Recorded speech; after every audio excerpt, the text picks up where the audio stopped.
नमस्कार दोस्तों, मैं प्राची संस्कृति आईएएस यूट्यूब चैनल पर आप सभी का बेहद स्वागत करती हूं। हमारी तरफ से गवर्नमेंट स्कीम्स का एक इनिशिएटिव चलाया गया था। आज इसी इनिशिएटिव के तहत एक नई सरकारी योजना पर हम चर्चा करेंगे। इस योजना का नाम है मिनिमम अश्योर्ड रिटर्न स्कीम। ये योजना जो नेशनल पेंशन स्कीम के सब्सक्राइबर्स हैं उनके लिए खुशी लेकर आई है।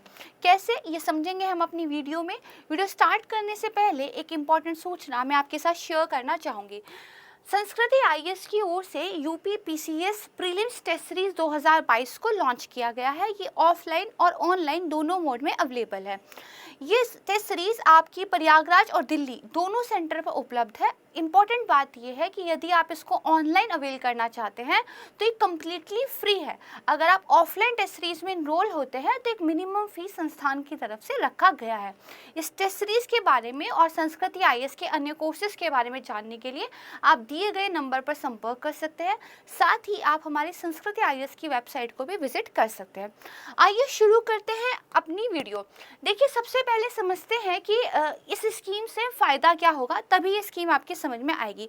सबसे पहले समझते हैं एनपीएस यानी कि नेशनल पेंशन स्कीम, ये क्या है।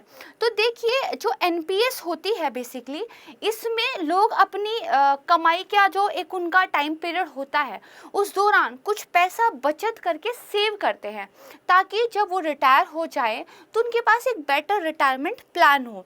जब वो इस पैसे को कहीं पर सेव करते हैं तो बदले में उनको रिटर्न मिलता है। जैसे बैंकों में जब आप सेविंग्स करते हैं तो बैंक आपको कुछ इंटरेस्ट देते हैं। इसी तरह सरकार एक योजना लेकर आई जिसको कहा जाता है एनपीएस, और इसमें आप जो है एक छोटा सा हिस्सा योगदान करते हैं और इस हिस्से को जो मैनेजर होते हैं, फंड मैनेजर होते हैं, वो अलग अलग प्रोफाइल में जो है इन्वेस्ट करते हैं। जैसे स्टॉक मार्केट में लगाते हैं, शेयर मार्केट के शेयर्स खरीदते हैं, मतलब बेसिकली जो गवर्नमेंट सिक्योरिटीज़ होती हैं, ट्रेजरी बिल्स होते हैं, मतलब अलग अलग जो इंस्ट्रूमेंट्स हैं उसमें वो लोग जो है इस इन्वेस्टमेंट को लगाते हैं। बदले में एक रिटर्न जो है इसके ऊपर मिलता है और उस रिटर्न के अनुसार जो आपका एक्यूमुलेटेड धन है उसके ऊपर आपको थोड़ा सा इंटरेस्ट जो है मिलता जाता है। देखिए, सरकार कितना इंटरेस्ट एनपीएस के ऊपर देगी ये पहले ही मार्केट की स्टडी करके घोषित कर देती है। लेकिन होता क्या था, एनपीएस में जो पैसा आपने सेव किया है उस पर इंटरेस्ट फिक्स नहीं होता था। कई बार वो ज़्यादा हो सकता था, कई बार वो कम हो सकता था। तो इसीलिए जो पेंशन रेगुलेटरी फंड है आपका पीएफआरडीए, उन्होंने ये कहा कि हम एक ऐसी योजना लेकर आएंगे जहां पर जो हमारे सब्सक्राइबर्स हैं उनको एक फिक्स्ड रिटर्न मिले। यानी कि अब आप एनपीएस में जो पैसा जमा कर रहे हैं उस पे आपको कुछ ना कुछ रिटर्न तो ज़रूर मिलेगा। ठीक है, तो आपके लिए एक अच्छी बात है, जो क्योंकि हमारी वृद्धावस्था होती है उसके ये बेटर प्लानिंग में काम आएगी। आइए समझते हैं। देखिए, क्या है जो पेंशन निधि नियामक और विकास प्राधिकरण यानी कि पीएफआरडी है, उन्होंने गारंटीड रिटर्न स्कीम, इसमें गारंटी दी गई है कि एक मिनिमम रिटर्न तो आपको दिया ही जाएगा, जिसका नाम है मिनिमम अश्योर्ड रिटर्न स्कीम, ये प्रस्तावित की है। ये जो बचतकर्ता है, वेतनभोगी वर्ग के जो लोग हैं, उनको निवेश का एक विकल्प जो है प्रदान करेगी। देखिए, न्यूज़पेपर में इसको कवर किया गया है, ये 1 मार्च की न्यूज़ है। ठीक है, यहाँ जाइए, ये पेंशन नियामक की ऐसी पहली स्कीम होगी, यानी कि इस तरह का कोई प्रोडक्ट वो पहले नहीं लेकर आए थे जो निवेशकों को एक गारंटीकृत रिटर्न जो है प्रदान करेगी। ये क्या एक अलग तरह की योजना है। अब तक आप समझ गए होंगे क्यों, क्योंकि एनपीएस के तहत जो ग्राहक हैं उनको गारंटीकृत न्यूनतम दर की वापसी की पेशकश जो है इससे होगी। एनपीएस में जो फिलहाल होता है वो मौजूदा मार्केट के अंदर क्या कंडीशंस चल रही है इसके ऊपर जो है निर्भर करता है। जैसा कि मैंने आपको समझाया कि 1 साल के अंदर, जैसे मान लीजिए गवर्नमेंट ने बोल दिया 2018 क्वार्टर 1 के लिए 8% का इंटरेस्ट हम देंगे, लेकिन मान लीजिए मार्केट डाउन था तो अगली बार गवर्नमेंट बोल देगी कि हम जो है क्वार्टर 2 के लिए 7% इंटरेस्ट जो है आपको देंगे। तो धीरे धीरे इंटरेस्ट जो है आपके धन में एक्यूमुलेट होता जाएगा और एनपीएस में आपकी जो सेविंग्स है बाद में आप इसका जो है 60 साल की उम्र जब आपकी पूरी हो जाएगी इसको यूज़ कर सकते हैं।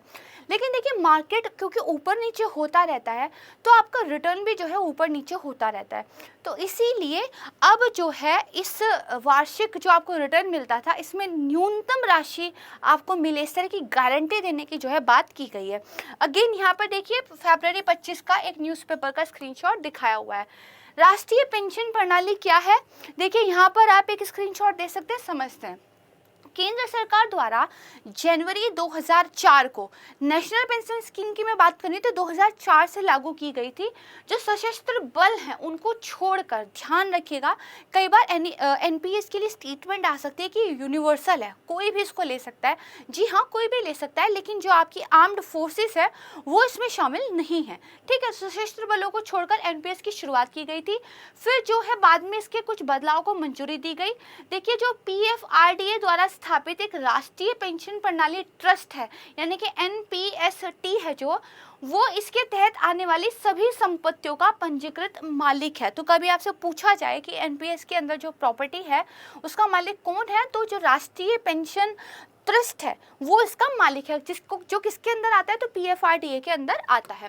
समझ गए। देखिए कौन कौन लाभार्थी हैं, तो 2009 से सभी नागरिकों के लिए ये उपलब्ध है। ठीक है, कोई भी सिटीजन इसको अवेल कर सकता है। 18 साल से लेकर 65 वर्ष के आयु वर्ग का कोई भी भारतीय, चाहे वो निवासी हो या फिर अनिवासी हो, ठीक है, इसमें शामिल हो सकते हैं। हालांकि जो ओसीआई भारत के प्रवासी नागरिक और जो पीआईओ जो भारतीय मूल के व्यक्ति होते हैं, या जो हिंदू अविभाजित परिवार होते हैं, हिंदू अनडिवाइडेड फैमिली, वो एनपीएस खाते खोलने के लिए पात्र नहीं है। तो ये ध्यान रखिएगा कि सारे व्यक्तियों के लिए बेसिकली है, चाहे वो निवासी हो चाहे अनिवासी हो, सभी नागरिकों के लिए, लेकिन किन के लिए नहीं है, वो एक्सेप्शन जो है वो आप ध्यान रखिएगा। ठीक है, ये आपने समझ लिया। अब देखिए, जो पेंशन फंड नियामक और विकास प्राधिकरण है, इसके बारे में समझते हैं। देखिए, पीएफआरडीए ने भी बोला है कि हमने ईटी एक्चुअल सर्विसेज एलएलपी, इसको, ये कंसल्टेंट है, इसको जो है एक तरीके से नियुक्त किया है ताकि वो हमें इस गारंटी रिटर्न वाली स्कीम पर जो है एक तरीके से सुझाव दे सके। देखिए, स्कीम अभी फाइनलाइज नहीं हुई है, ठीक है, फ्लोर पर नहीं आई है, अभी इस पर बातचीत चल रही है, इसके लिए मसौदा तैयार हो रहा है। जब ये फाइनलाइज हो जाएगी तब हम इसमें जो भी चेंजेस हुए होंगे उसके बारे में फिर से पढ़ेंगे। ये दो तरह का, ये जो संस्था है ये कह रही है कि हम दो तरह का रिटर्न आपको देंगे, एक होगा फिक्स रिटर्न, दूसरा होगा फ्लोटिंग रिटर्न। फिक्स रिटर्न में क्या होगा कि मार्केट की कंडीशन कुछ भी हो, आपको 8% या 9% जितना भी इंटरेस्ट बोला गया है उतना जो रिटर्न है थ्रू आउट जो है जिसमें आपने पैसा जमा रखा है एनपीएस में, उस पर मिलेगा। ठीक है, जो फ्लोटिंग वाला है उसमें मार्केट की कंडीशंस के हिसाब से कुछ चेंजेस होंगे। अगर देखिए, जो रिटर्न आपको बोला गया है मिलेगा, अगर उसमें कोई कमी आती है तो जो आपका स्पॉन्सर्ड है वो उसका भुगतान आपको करेगा। तो मार्केट में भले कुछ हो गया हो, आपको गारंटी है कि मिनिमम तो मिलेगा ही। और अगर मान लीजिए मार्केट बहुत अच्छा काम करता है, जो आपका इंटरेस्ट रेट जितना बताया गया था उससे ज़्यादा का फ़ायदा मिलता है, तो जो सरप्लस होगा वो आपके अकाउंट में जो है दे दिया जाएगा। तो फ्लोटिंग वाले में देखिए ऐसा रहेगा, फिक्स्ड वाले में आपका फिक्स्ड रहेगा। बाकी किस तरह से चीज़ें रहने वाली हैं, क्या नियम है, किस तरह की एलिजिबिलिटी क्राइटेरिया है, कैसे ये काम करेगी, ये जब फाइनलाइज हो जाएंगे डॉक्यूमेंट्स तब हम जो है स्टडी करेंगे। ठीक है, अब देखिए इस प्राधिकरण के बारे में पढ़ते हैं। तो बेसिकली जो राष्ट्रीय पेंशन प्रणाली है उसके डेवलपमेंट के लिए, उसको रेगुलेट करने के लिए, उसमें बढ़ावा देने के लिए संसद के द्वारा एक अधिनियम से जो है इसको लेके आया था।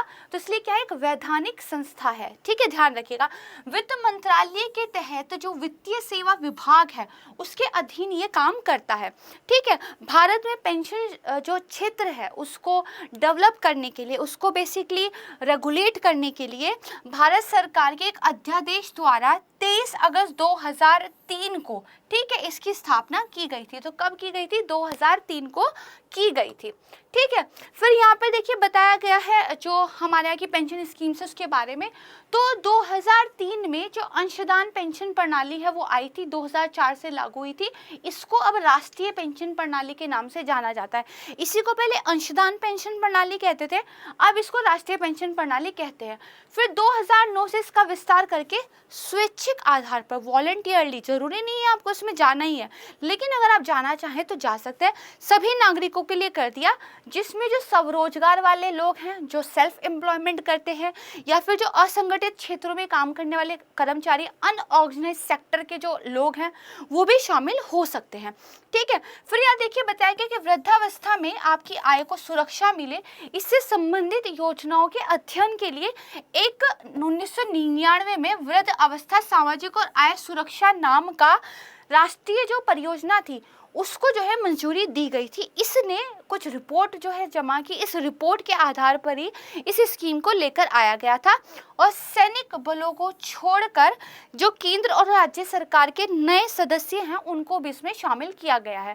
तो ये वाली स्लाइड को एक बार आप ध्यान से पढ़ेंगे तो आपको चीज़ें समझ में आ जाएंगी। इतना ज़्यादा क्वेश्चन में नहीं पूछा जाता है, आपको बस ध्यान रखना है कि कब इसका नाम बदला गया, कब इसको लाया गया था और कौन कौन इसके अंदर जो है एलिजिबल है, किन लोगों पे लागू नहीं होती है। ठीक है, इतना अगर आप ध्यान रखेंगे तो आपको जो है चीज़ें क्लियर हो जाएगी।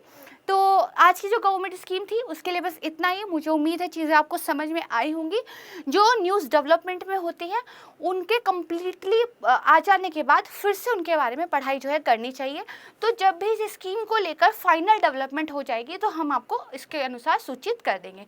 मेरी पूरी संस्कृति आईएएस टीम की तरफ से आप सभी का बेहद धन्यवाद। नमस्कार।